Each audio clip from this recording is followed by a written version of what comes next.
Ustadz, tolong ajarkan saya satu amalan yang dengan itu saya akan mencintai Allah dan tidak akan ada apapun lagi selain Allah dalam hidupku. Jika terlalu banyak, saya tidak sanggup satu amalan saja. Alhamdulillah. Baik. Sudah? Sudah, langsung jawabannya dari Quran saja. Di Quran surah kedua, Al-Baqarah, ayat 222. Sudah? Quran surah kedua ayatnya 222. Di ujungnya, innallaha yuhibbut tawwabina wa yuhibbul mutatahhirin. Allah akan sangat mencintai orang-orang yang senang tobat dan senang menjaga diri dari maksiat. Maka kalau Anda tanya amalannya apa? Singkat saja, rajin istighfar. Sudah? Rajin apa?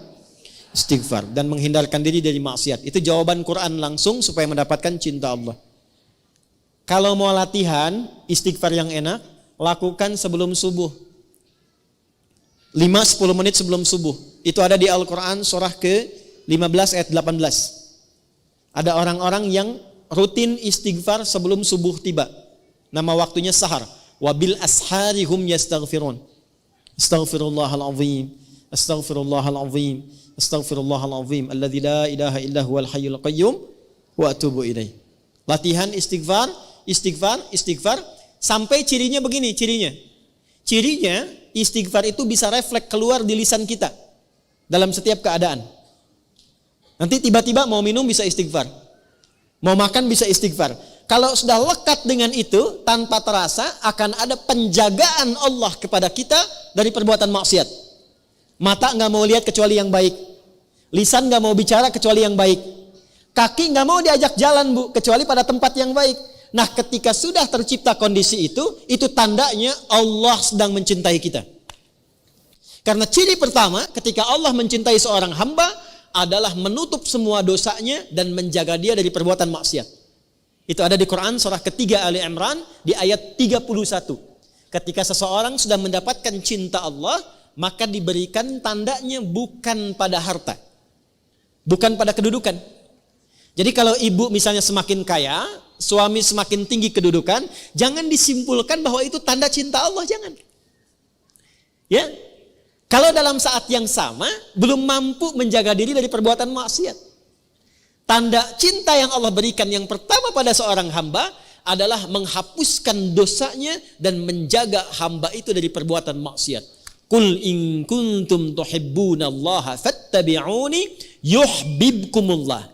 Allah akan cintai seorang hamba. Kapan dicintai itu? Wa yaghfir lakum dzunubakum, ketika Allah mengampuni seluruh dosanya dan menjaga dirinya dari perbuatan maksiat. Maka yang lakukan istighfar. Sampai merasakan kenikmatan istighfar itu. Saya berikan rahasia yang ketiga ya, dan ini mungkin yang terakhir rahasianya. Bu, kalau istighfar sudah rutin dan rutin dilakukan dalam diri, maka yang paling dahsyat itu bahkan bisa menghadirkan nikmat Allah sebelum kita menjalani kebutuhannya. Bahasa gampangnya begini, bahkan perkara rizki pun sebelum butuh Allah sudah siapkan. Sampai ke titik itu. Ya, sampai ke titik itu. Makanya dulu banyak orang-orang yang kalau ingin menarik perhatian Allah, dia banyak istighfar. Atau punya hajat itu, ya sesuatu yang bahkan penting, itu istighfar. Saya pernah cerita nggak di sini kisah tukang roti dengan Imam Ahmad tuh? Pernah nggak? Kan? Ada seorang tukang roti, itu rajin istighfar. Istighfar. Satu kali, Imam Ahmad itu nggak tahu kenapa pengen jalan. Imam Ahmad bin Hanbal yang hafal 1 juta hadis. Jalan, lalu jalan jauh, singkatnya beliau merasa lelah, istirahat di masjid, istirahat tiduran gitu. Itu oleh marbot masjid diusir supaya keluar dari sini katanya ya. Padahal itu imam besar karena belum tahu ini siapa, imam besar viral, diusir keluar. Istirahatlah di luar masjid, di pelataran. Itu sampai di luar pun diusir juga. Kata Imam Ahmad, saya istirahat sebentar. Enggak, Anda keluar. Ya, orang Arab itu kalau ngusir, pertama idhab, pergi. Kedua barwah, luar. Ketiga, rawah. Rawah itu maksudnya sudah jengkel. Kalau sudah jengkel, rawah, keluar dengan roh-rohnya sekalian. Rawah kan. Itu Imam Ahmad keluar. Begitu keluar, lalu kemudian lewatlah tukang roti tadi. Ya, dia sedang membuat adonan. Karena melihat seseorang itu sedang lelah, capek, dipanggil. Syekh, kesini aja istirahat katanya. Ya.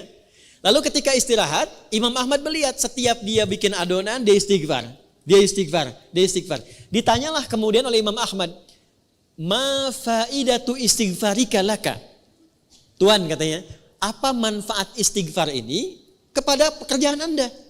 Karena saya lihat setiap mau bikin adonan istighfar, selesai istighfar, bikin lagi istighfar.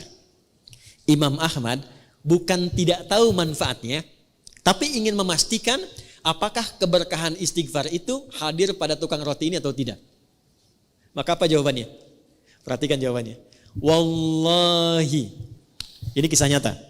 Demi Allah, tidak pernah saya membiasakan istighfar ini kecuali semua hajat saya dikabulkan oleh Allah Subhanahu wa taala. Tidak pernah saya baca istighfar ini kecuali semua hajat saya dikabulkan oleh Allah Subhanahu wa taala.